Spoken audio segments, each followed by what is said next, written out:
Arba tu esi meniu, arba tu esi prie stalo. Aš Virginijus Sinkevičius. Pirmiausia, esu lietuvis. 3 vaikų tėtis, dabar kandidatas į Europos parlamentą. Pastaruosius 5 metus dirbau Europos komisijoje.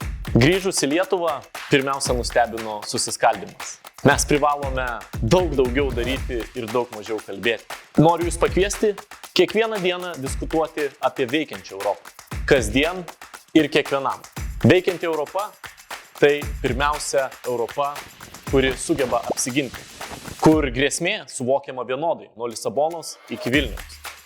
Veikianti Europa – tai tvirtas Europos socialinis ramstis, kuriame tarp Vilniaus ir regionų nėra 40% skirtumo atlyginime. Veikianti Europa – tai kai mes, lietuviai, sėdime prie sprendimų priėmimo stalo. Nes politikoje viskas labai paprastai. Arba tu esi meniu, arba tu esi prie stalo. Aš noriu, kad mes sėdėtume prie stalo. Birželio 9-ąją jūs kartu su visais europiečiais rinksite naująjį Europos parlamentą. Kiekvienas mandatas Lietuvai yra aukso vertės. Nešvaistykime šios progos.